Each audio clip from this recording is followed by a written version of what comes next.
What's every What's up, everybody?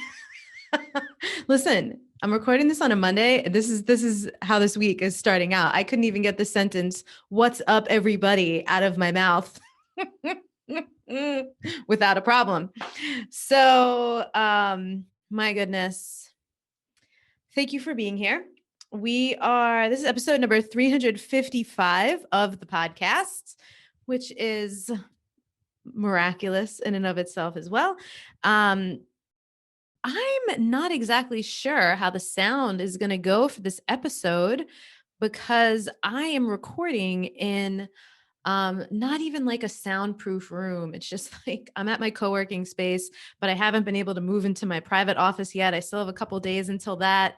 And I think this is called a wellness room. I don't know. I moved things around so I could at least have this if you're watching on YouTube, I could at least have this like pretty picture behind me, but even in the picture there's a reflection of like the horrendous overhead light. It's just not ideal. And listen, if there's a theme of the last couple months of my life, it's not ideal. I'm sure some of you can relate. Honestly, for most of us since the beginning of the pandemic, the theme has certainly been not ideal, but we're doing it. We are, getting through it, making our way, working with what we have. So today, for those of you who don't know, by the way, like for some reason, if this is the first time you've ever listened to my podcast, you're like, why is this chick talking to me? Like, I know what she's up to and I know what's going on. It's because that's how I talk to everybody, between the email list or social media, Instagram, especially for having this podcast for 6+ years now. A lot of you actually are aware that I just moved across the country from California to Miami. I was in Oakland, California. I had spent the last about 8.5 years in California, literally trying out every city. Every city, just being like, is this the one? Is this the one? I would stay for a while. And then, Oakland was my last ditch effort. It felt like the most East Coast place on the West Coast. I was like, all right, let's do this, Oakland.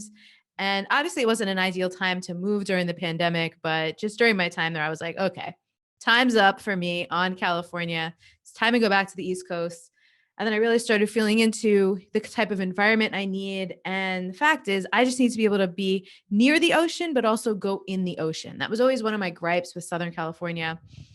The water's not that warm. I can't see what's in it. Like it's not nearly as beautiful to me as like the Caribbean or the Atlantic Ocean here in this area of the United States. So Miami it is. We got Latin culture here. We got Caribbean people. Half my family's Puerto Rican, if you don't know that. So like this kind of the Latin vibe of Miami feels a lot more like me.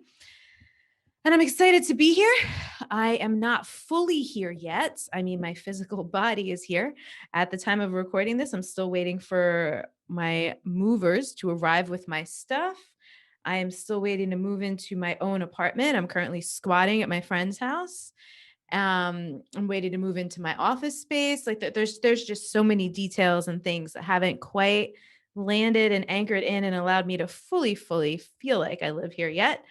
But that's how transitions are. So many moving pieces, so many moving parts. If you're in any kind of transition right now, I am sending you so much love and so many Care Bear stares because shit is hard. And I'm finding it, listen, I have moved a lot in my life, some big moves too.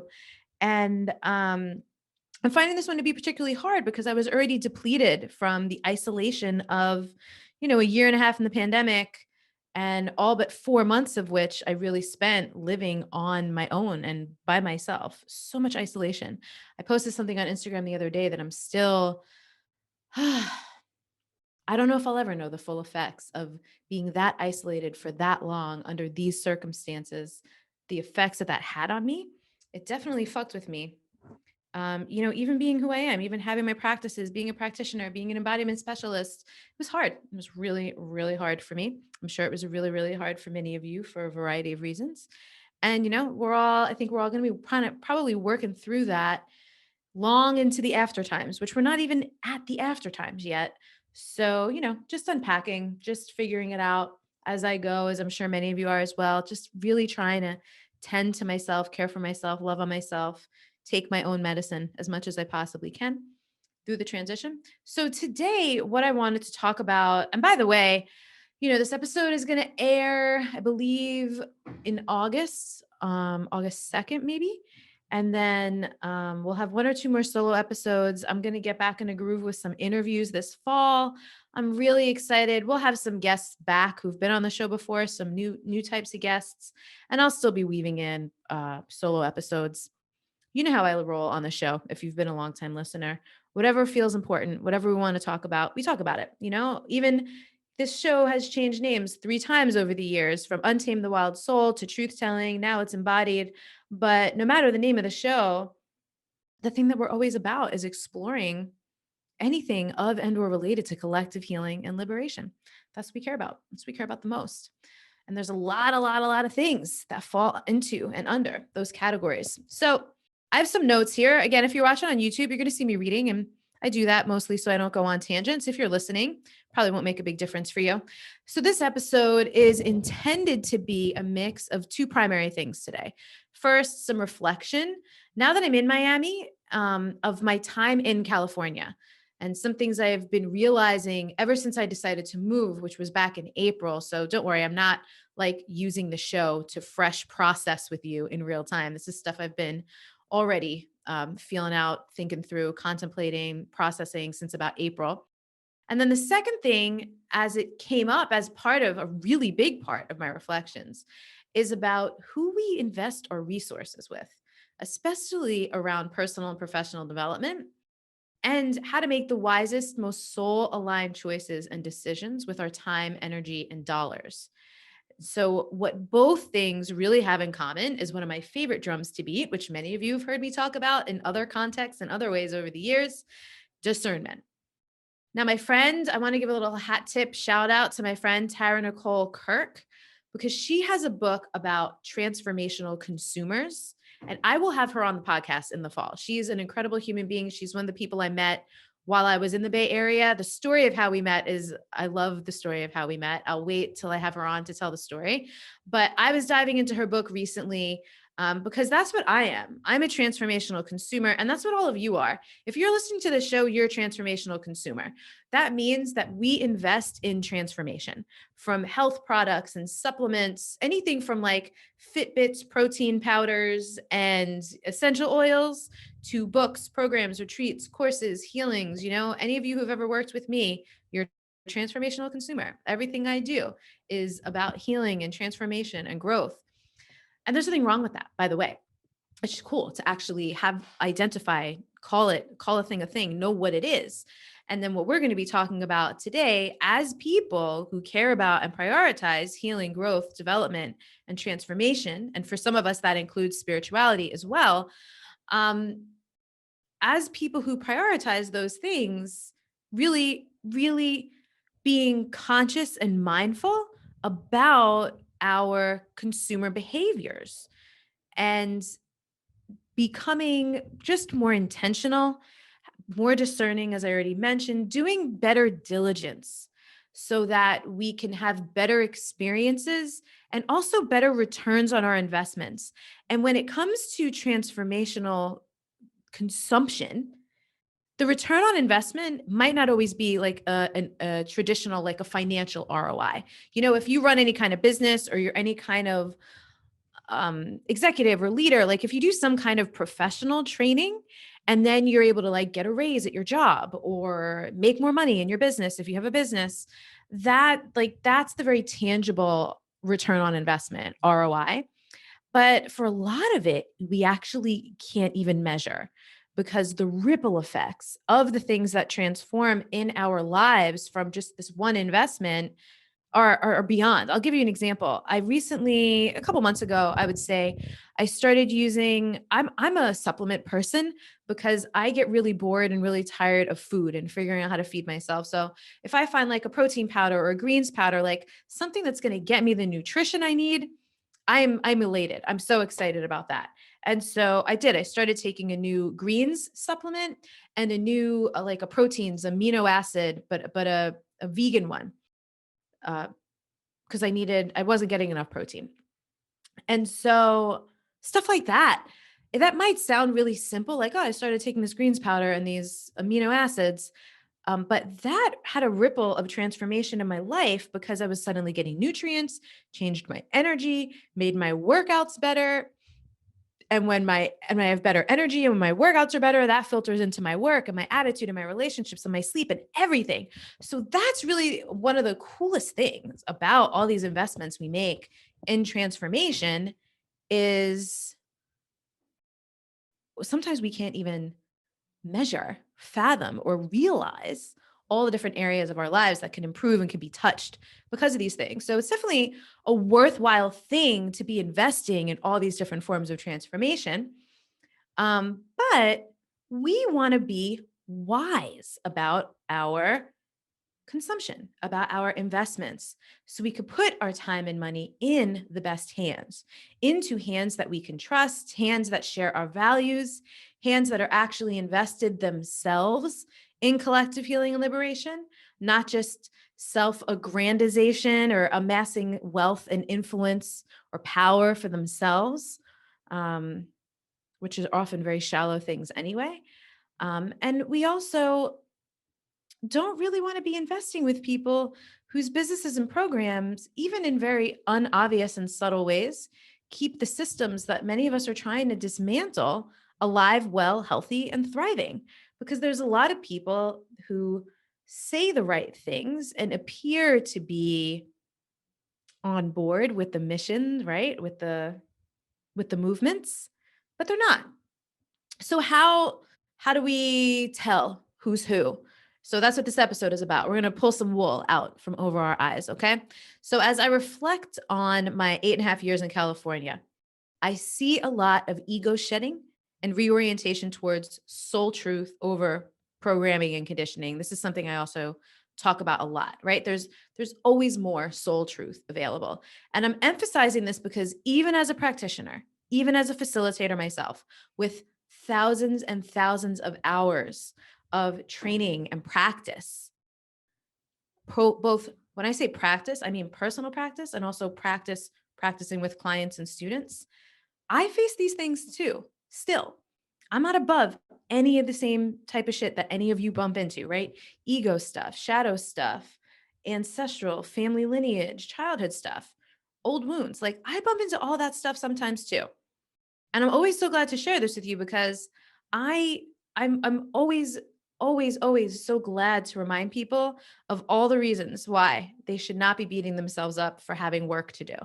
We will all always have work to do. It's literally part of the human condition.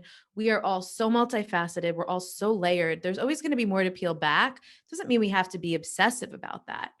But when we're resourced, when we're compelled to, when it's obvious, when it makes sense to, we should totally do that work. It's always worth it. So personally, from my time in California, I see a couple of things. I see how I had to go into the deep underbellies and shadows of New Age spirituality and mostly white liberalism and progressivism.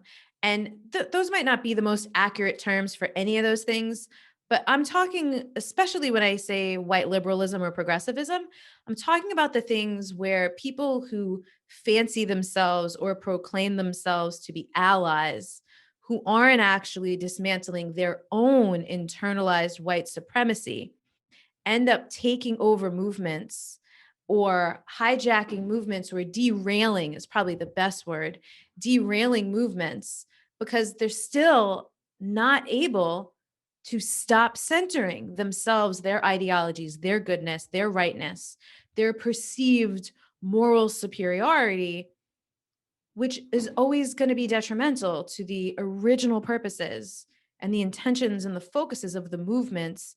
These types of people are so proud of themselves and sanctimonious about participating in. So I had to get up in that, participate in it, get sucked into it a little bit myself, and then get the hell back out. These are like my heroes or heroines journeys, whatever you want to call them. I also see, which I'm sure many of you can relate to, how much time and money, hindsight is always 2020. And I see how I may have misinvested in, I'm going to throw this in air quotes, the wrong teachers, right? People who were wildly identified with their egos, personalities, and expressions of false power and influence. Now, I don't really believe in mistakes. I don't really believe in failures. I just believe everything, we learn. If it happened, it needed to happen. So, of course, there were lessons and things I got out of those investments, albeit none of it was what I thought I was signing up for or paying for. So, I don't regret it. And I do trust that if it happened, it needed to happen on levels. Um, some levels I can see, some levels I can't, I'm sure. But those experiences are why I stay very committed to transparency, right? Because some of these coaches and leaders out there are really selling snake oil, but they're so delusional, they don't even realize that they're selling snake oil. They're literally buying their own bullshit. And it's basically polluted an industry, the healing, growth, transformational coaching industry, whatever you want to call it. It's polluted a whole industry that really could be so amazing. And it's jaded so many transformational consumers. Some of you listening to this can probably relate to having like bought or purchased programs. And I'm not talking about the things that you bought and didn't use, and then you feel bad about that. And so you have reservations about investing in things in the future because you're like, I don't know if I'm going to use it. I'm talking about the things that you paid for and you did use, and it was not a good experience, right? I get the backlash of this sometimes when people are looking at my programs and things and they're projecting onto me experiences they've had with other teachers and leaders. And, I can't do anything about that. People can either come to me, trust, be willing to try and have an experience, or they're just going to be super jaded and count themselves out.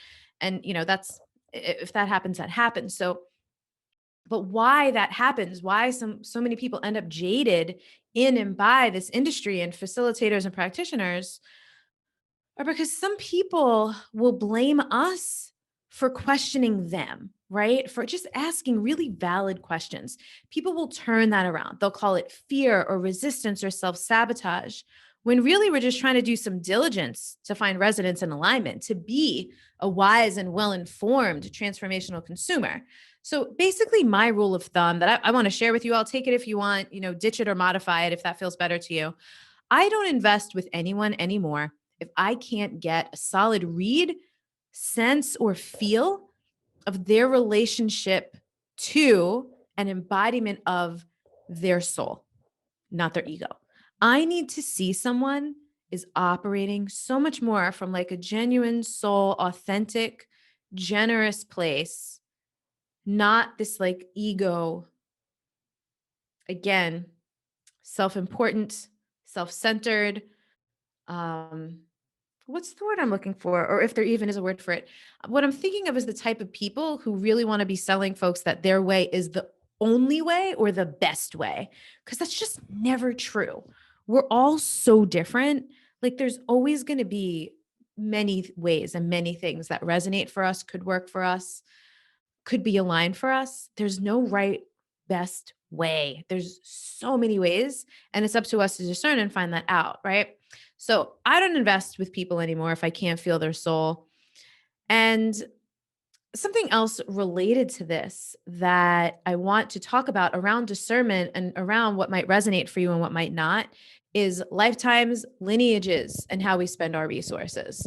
Because if you ask someone where their wisdom and experience comes from and what their practices are, you might get an array of answers. Some people will have a lot of training, degrees, certifications, and things like that. Some will be more autodidactic, meaning more self-taught or guided. I'm going to put guided in air quotes because some people really do just download things, from the Akashic field. Some people do remember things from past lives. All those things are possible. Some people might roll their eyes at that stuff, but I personally, some of you know this about me.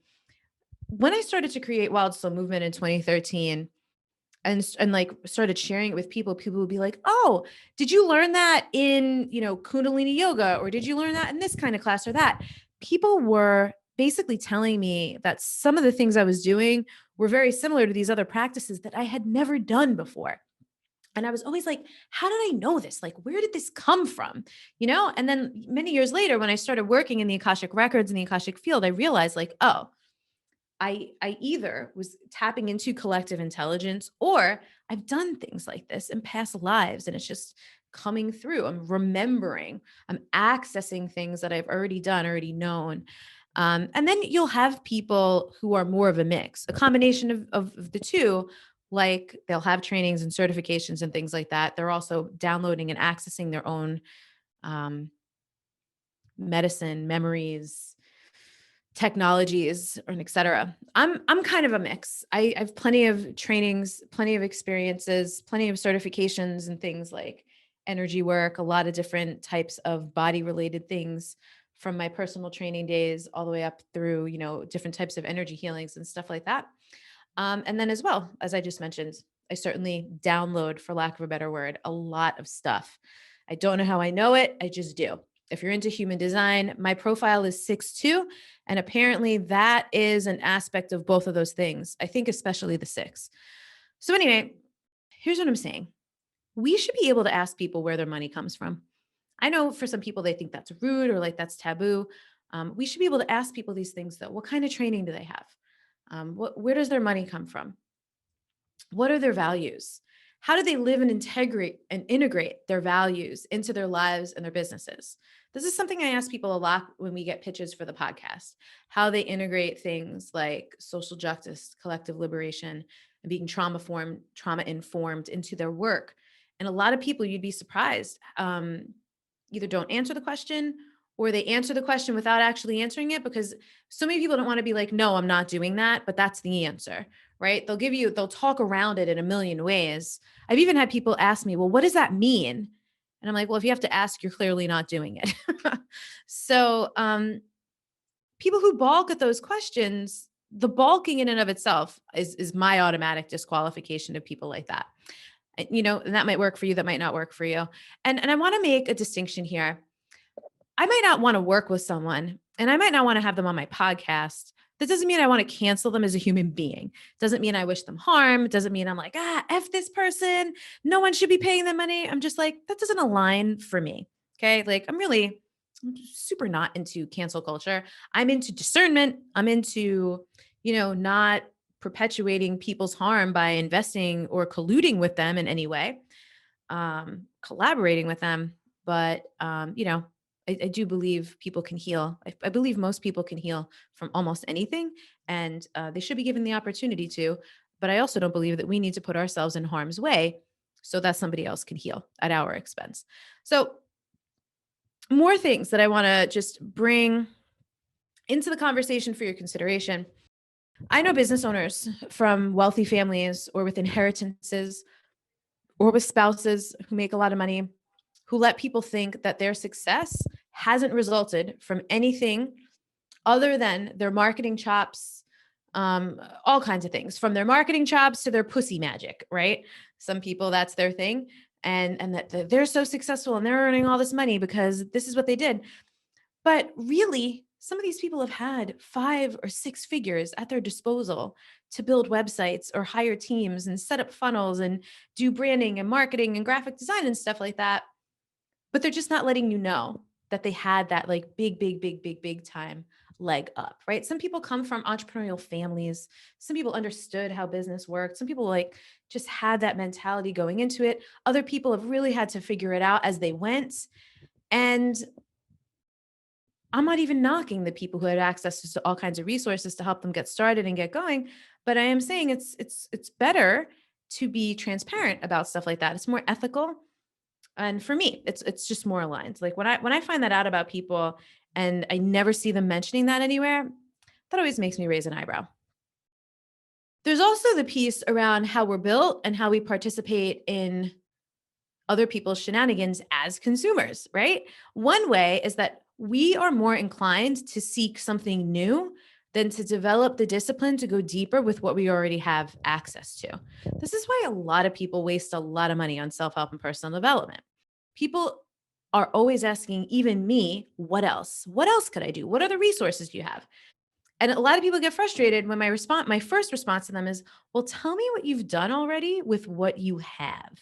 Right? Because especially in my own programs, when someone's like, what else could I do? And I'm like, okay, but what did you do with the thing that I just gave you, right? Did you go deep with that? Did you give yourself a chance to have like a full experience? Did you embody that? Did you experience good things, bad things, everything in between before you went asking for something else? Because there's a saying that says don't quit 5 minutes before the miracle. And when things are hard, it's really easy to be like, well, this isn't working, when really it's you that's not working. It's you that's not showing up or being thorough or being dedicated or devoted enough to actually get to the part where you get the results or you have a change, where you have a different outcome. So sometimes it's us. And here's the thing, going deep isn't as sexy sounding as discovering something new, bright, shiny, or cutting edge, as so many people like to package their stuff. But, and this, this is a perspective that comes from working in the Akashic field and the Akashic records with people. There's just really not much that's never been done or seen before. Um, Almost everything is an iteration of things that already exist, or like a repackaging, reconfiguration of things that already exist. I've been transparent about this for years in my own work. Um, so many things that I do come from something I did here, here, here, and here. And then I just put it together in a way, in just like a different combination or like a different formula or a different way. There might be a new spin, new words, different energy or insight applied to it. But a lot of it is stuff that already exists. And I speak for myself and I speak literally for everything and everyone. So when I talk about discernment, I'm really inviting you to feel into your heart, discern with your heart. Feel for your knowing about people or situations. I'm going to give you an example. An event that was a real turning point for me was speaking at the Institute for Integrative Nutrition's national conference in 2017. This reminds me of my favorite Busta Rhymes quote, don't talk about it, be about it, because there's another quote actually too that always goes with that. People say a lot, so I watch what they do. So I got invited to talk at IIN about self-love. And that talk, which I called Untamed Self-Love in 2017, ended up being a really popular talk at IIN. When their students go into their training program, they get the recordings from all the conferences. And so literally every time they have a new cohort, I get a bunch of Instagram followers, I get a bunch of new students, I get a bunch of messages from people. And so after that had been happening in 2017, 2018, 2019, last year in 2020, I decided to really go deeper with that framework and really turn it into a framework. Actually, in that talk, I spoke about the big five for untamed self-love. And that is what is now my embodied self-love framework. And those things are self-awareness, self-knowledge, self-acceptance, self-trust, and self-respect. And I bring that up because at the time, the woman who was working for IIN that invited me to give that talk knew me. She knew my work. We had been connected on social media and we had met at a conference. So she'd been, in my orbit for a couple of years. At that time, I had never really talked about self-love like explicitly because it was such a buzzword. Like I remember specifically and intentionally not talking about self-love. It was just a practice and it was just embedded and baked into everything I did. So she invited me to give that talk because I just lived it. It's just something I did. It's just something I oozed and emanated, because it was a deep practice for me personally. And so I was invited not because I was some like expert on self-love. I was invited because I was an embodiment. Like it just was a thing that was clear and obvious that I do and that I live and that I practice, and that was baked into everything that I teach. So people can feel that. People can feel that about you, people can feel that about others. And this is what I'm talking about when I say, as a transformational consumer, give yourself, do the diligence, allow yourself to be discerning enough to feel someone enough to see, are they living, are they embodying, is this really who they are? These things that they're teaching, are they practitioners of their own medicine? Do they take their own medicine? Personally, that is my preference. Um, learn to feel the difference in your body between when you feel dependent on a teacher as well, because they've instilled some kind of like weird fear in you that you can't do it or you can't get these results without you. Or sometimes it's just because of your own attachment stuff. That's a big deal. Personally, I've had that experience of being manipulated by teachers. Now, I mean, I've always done this, but now what I've always done is make sure students know that my ultimate goal is that they don't need me, and my clients too. My ultimate goal is that the work that we do helps you to like embody and connect and love and trust yourself in these ways where you don't feel like you need me anymore. Right. Or maybe you just want to like pop in for a touch up here and there, a little check in.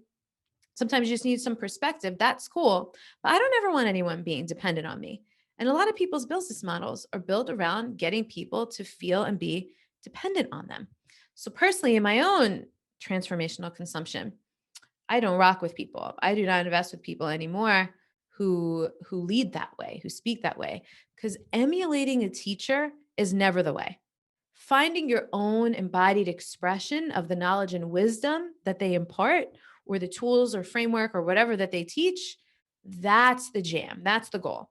So I don't work with people anymore whose soul is impalpable, because people's traumas and insecurities drive them to do very unsoulful, unloving, and unethical things. And so those are just some things to watch out for. People telling you spending money that you don't have is any kind of demonstration of faith in yourself or act of commitment to your goals and what you say you want, that's not ethical, y'all. It might be if the stress doesn't harm you, right? For a lot of people, though, it really will harm you. So wait, so take your time. Many years ago, when I was still susceptible to narcissism and emotional manipulation, I let a coach convince me that his high pressure sales tactics, first of all, that his sales tactics weren't high pressure, they were, but he framed it as if he was teaching us how to take a stand for people to improve their lives and be who they said they wanted to be. But the thing is that any approach that invalidates your lived experiences or current circumstances, that isn't for you. That's not about you. That's for the person trying to sell you something. And again, they're like everything, there's nuance here, because some people are built to overcome things by taking risks and leaping before the net appears. I'm actually one of those people. And when I say built for it, people like me or like us who do that, we are not going to be like stressed out, stuck, or debilitated by the stress of that. In some ways, it actually fuels and thrives us and gives us the impetus we need to keep going, to focus, to take action, to find discipline. Some people really aren't built for that, though. Some people would be so stressed, so anxious, it would be so distracting to them, they wouldn't be able to get anything done. And you need to be honest with yourself about whether you're more of a risk taker or you're not. And also, perhaps discern again what kind of risks make sense for you, because not all risks are created equal. So, for example, I'll take a lot of risks with money and time. I will not take many risks with my physical body. I literally won't even go skiing or snowboarding. The possibility of injury for me is not worth any potential of short-term thrill. And some people say things like, but you could be hit by a bus any day. And that's true, but I'm not like intentionally dancing around in the bus lane on the main highway or the main road, increasing the likelihood that I would be hit by a bus the same way I would be if I went skiing or snowboarding, which would highly increase the likelihood of me being injured. So, to sum up, discernment, you are a transformational consumer and you get to be wise about your investments. It would behoove you to be wiser, perhaps, if you have been burned before by any kind of teacher or leader, whatever. It would behoove you to become more discerning, to go back, listen to this episode again, take some notes, do some reflecting of your own on where you kind of had to be exposed to like the underbellies or the shadows of different types of teachers, leaders, or things that go on in this world or in this industry, and get your lessons, right? Get your wisdom from that. You get to be wise about your investments. You get to feel for people's souls. You get to ask people questions that you want to know the answers to until you feel comfortable enough to make the investment and see how they respond, if they even do, because this is something interesting. Whether you're spending $30 or $30,000, people should be willing to answer your questions if you have questions for them about who they are, what they do, the service they provide, and whatever. And, it doesn't mean that people answer your questions perfectly, but if you need to keep asking, ask your friggin' questions. People should be happy you asked. And if they try to gaslight you about even asking the question, for example, like sometimes people be like, well, if you're even asking that, you're obviously in fear or you're having resistance or you're projecting. Listen, if people are going to turn it back on you that you have a fucking question, please let that be a bright ass red flag for you. If they open up, if they're transparent and have nothing to hide, if they're the kind of teacher, guide, or leader who is always about pointing you back to yourself, even when they're sharing their own experience, those are the types of people that you can trust. Those are the types of people that you will be safer with, right? Invest with those people. Resonance doesn't lie, neither does dissonance. And remember that resistance is an invitation to feel for the deeper truths until you hit the resonance or the dissonance. But that will always come from within, right? It will not come in response to somebody else pressuring you. So, something I really firmly believe in because I've seen it and experienced so much in my life is that we are literally all so wise in our own rights. It's really beyond time and so, so needed for us to be more devoted than ever to anchoring into that soul level wisdom that we all have and have access to. And because that comes from the divine source. And that is worth anchoring into more than anything else. So I hope this episode was helpful for you as a transformational consumer. Again, hat tip to my friend, Tara Nicholle Nelson, for that term. Check out her book if you want to. Her book is more oriented towards people who sell and market things to transformational consumers, but I actually found it very useful to really get up more in the identity of and the analysis of being a transformational consumer as well. So this is episode number 355 of the podcast. We will include a link to Tara's book in the show notes, as well as anything else I mentioned throughout the course of the show. As always, thank you for listening. Let me know what you thought about this. If you found the episode to be useful, as always, blast it out, email it to your friends, text people, post it in your stories on Instagram or Facebook or wherever it is that you do social media. I always appreciate those shares so much, and we'll talk to you later.